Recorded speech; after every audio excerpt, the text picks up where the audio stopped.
Look at a map of South Asia, and you'll find a massive demographic imbalance hanging by a geographic thread. On one side, mainland India and its 1.4 billion people.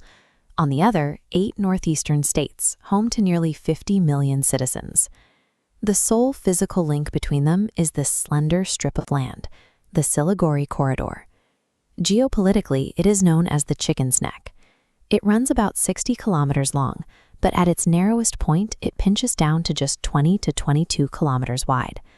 For a nation of India's size, that means absolutely zero strategic depth. This bottleneck is not a natural landform. It is a cartographic scar left over from the 1947 partition of the subcontinent, which drastically severed the contiguous landmass of eastern India and left only this narrow passage intact.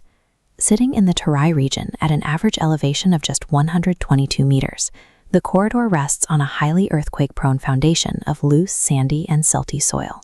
Add intense monsoon rains to that loose earth, and you get severe, highly destructive landslides that routinely wash out the critical surface highways connecting the Northeast to the rest of the country. Yet this fragile infrastructure carries an immense economic burden. Over 95% of all terrestrial traffic bound for the Northeast passes through here, funneling roughly 49 million tons of freight every single year. A single, coordinated disruption across this 22-kilometer series are actively preparing to exploit that exact geographic weakness. The most historically prominent threat looms to the northeast, in a high-altitude Tibetan territory administered by China known as the Chumbi Valley. Look at its shape. It protrudes southward between Sikkim and Bhutan, pointing directly at the Siliguri Corridor like a dagger. If the People's Liberation Army secures the high ground here, specifically the Jampheri Ridge, they gain an uninterrupted line of sight down into the plains. From those heights, Chinese artillery and rocket forces can strike the corridor from a distance of 130 kilometers, or in some disputed areas, as close as 5 kilometers. For decades, India tolerated this northern pressure because its southern flank was secured by a highly cooperative government in Bangladesh.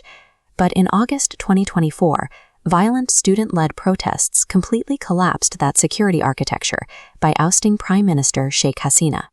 The subsequent interim government, led by Muhammad Yunus, rapidly pivoted its foreign policy away from New Delhi, seeking closer defense ties with Beijing and Islamabad.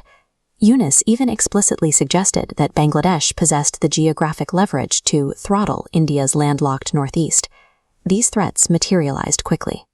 Within months, intelligence reports indicated the revival of the World War II-era Lal Narnir Air Base in northern Bangladesh, a mere 135 kilometers south of the Chicken's Neck, modernized with the direct involvement of Chinese technical teams. With hostile artillery aiming down from the Himalayas and a newly antagonistic, militarizing presence compressing the southern border, India's safe rearguard evaporated.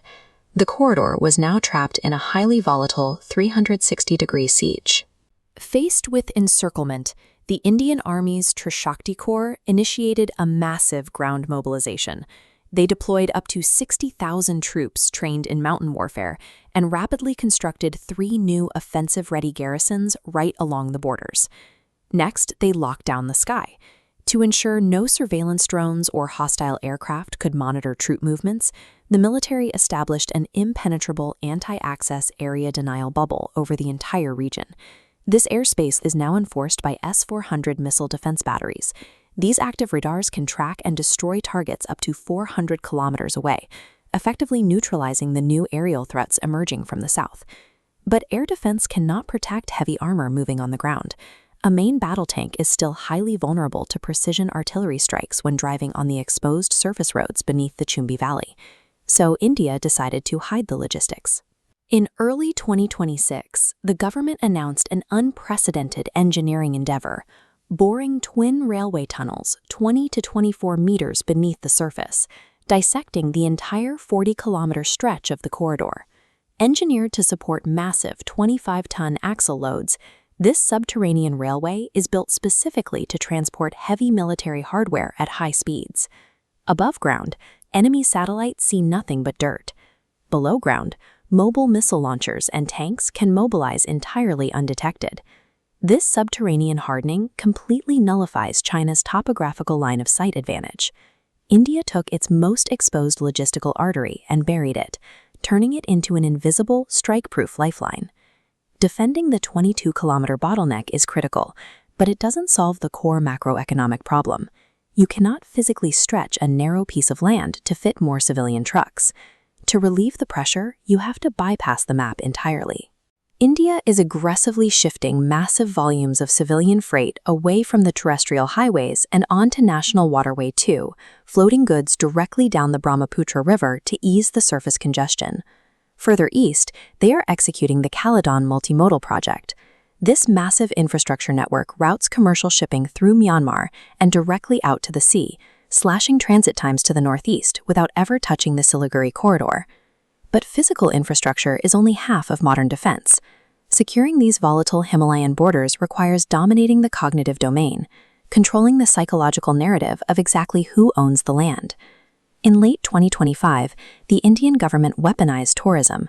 Under the Battlefield Tourism Initiative, they deliberately opened highly contested, high-altitude military flashpoints, like the Doklam Plateau, to civilian visitors.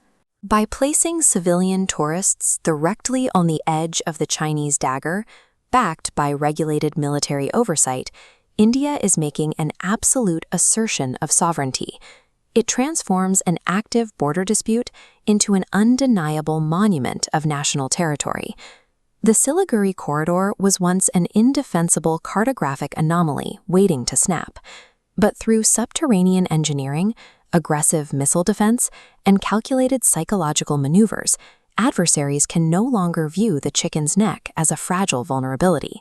It is now a heavily armored trap for anyone who dares try to choke it.